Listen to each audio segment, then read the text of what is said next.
Hi and welcome to another episode of the Brand Couch. We are here in Reykjavik in Iceland at the Charge Energy Branding Conference, and I'm here with Jukka from a company called Fingrid. Welcome. Thank you. Tell us a little bit about yourself and the company you work for. Yes, I'm the president and CEO of Fingrid, which is the main grid company in Finland, so what we call transmission system operator. The monopoly grid company, which, you have to choose when you come to Finland and you want to connect to the electricity grid. That's it. That's right? it. That's yeah. it.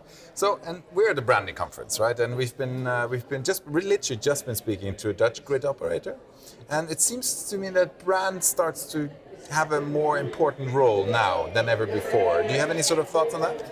Yes, I fully agree, and it's for me it's easier to use the word reputation, which it's part of the brand. But when we talk, inside the company for engineers, if I say that we must have a good reputation in the society, it sells better than saying the brand. People think that brands are the logos and the colors, but it's not that. It's deep into our DNA. What do we look like? If I would be a human being, how would you describe me? Not just by looking at me, but by listening at me and looking at my eyes. It's the same thing. Yeah.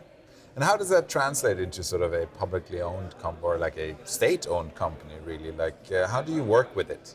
Because you're the CEO, right? I'm the CEO. So how do you trickle down the concept of brand? It has to be part of the, company culture and how we develop our people and then how we see the customers. So we have to be able to see our company outside in. Yeah. And that's a huge change. Normally monopolies think about inside out, sort of giving instructions for the outside world how to behave. And we have to learn and lead. So it's a management issue. So any particular barriers that you've encompassed the last couple of years? There are barriers and it takes a long time. Like if you start a company culture project, reserve at least 3 years. It's an investment.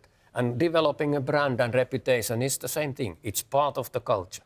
You have to teach people to see what's going on and we are working for the society, not for ourselves. So that is a big change, and you must stick to that strategy when you go that way, and train your people. Our people engineers, we have started to train them to understand what people are like, not just the technology. And they see that now, Jukka, you are taking us away from our comfort zones. Yeah, of course. And you can't then do that. after the training, they say, best training I have ever had. Okay. Yeah, very positive feedback. Oh, nice. Yes. So how do you do those trainings? Are you taking them in groups and then they do things, or how is it? Is it internal, external? How does it work? Many companies have a tradition to sort of train their managers and leaders. And in one of those trainings, I thought that why is it only for leaders to understand people? And then we took it to the experts. And then we have a group of people and then we have a very good partner to doing that training. So we cannot do it by ourselves. And then, of course, we have to tell them that what we are sort of aiming for. And then we have sort of frequently have these training courses now going on. And I can recommend that to every monopoly organization. Every monopoly. Yes. So do you have any sort of best practices on this? Is this like, do you feel like, okay, we've been doing this for 3 years post-pandemic, or actually during the pandemic, right? During the pandemic, we started, luckily I can say we started before, because the pandemic period is the worst when you talk about company culture and branding and working with the customers, because, you don't develop company culture via Teams. No. If you don't meet people, if you don't shake their hands, look into their eyes, that's not company culture. It's just rules. Yeah, that's interesting, right? Yeah. So do you feel that the process got accelerated when people came back to work? It helped, yeah. So first it went very well, then we had this COVID break, and now we are back again. And people are sort of more enthusiastic to learn about this thing. And of course it's the energy transition. People see what's going on. We have exciting project we were discussing with Microsoft today about the data center investment in Finland.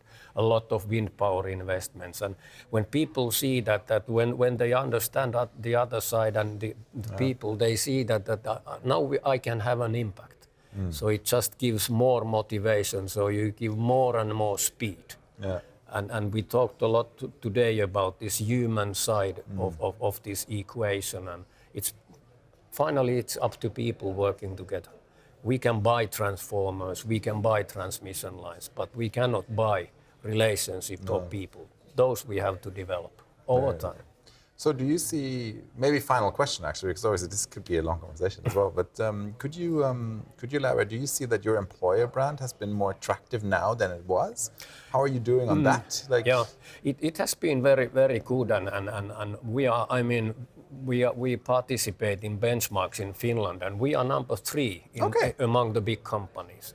So you have to have the brand also inside. Yeah. It's both ways. It's not only outside or in, but it has to be in balance. So that's the way that people see that we work together within Fingrid, but we don't make the boundaries. We also go out and take the input outside in. And I think that's even, that motivates the people to work better, and then you develop even a better organization when people understand it. So to sum it up, if you're in a monopoly, there's no excuse. You still need to do branding. Yeah, and then our destiny is defined by the stakeholders, not by us. Oh, and if we are heavily regulated, they can stop our work when they want. If you are in competition, you can lose. Yeah. But for us, it's the regulation, it's the stakeholders, it's the society that decides. Yeah. If we have a good reputation, then we can attract best people. Then we can, handle the regulatory barriers. So that's good. Even now that we are living in the middle of this crisis, so we are in a sense leading Finland to go and face this crisis in the winter time. Yeah. But that's because people trust us now in Finland. If we would just go out without the trust and reputation, people would say, shut up, Fingrid, we don't listen to you. Shut up, Fingrid. Nice. Yes. Jukka, thank you so much for being on the couch. If you want to see more of what they do in their work, look at fingrid.fi, and thank you very much for watching, and thank you. Thank you. Thank you.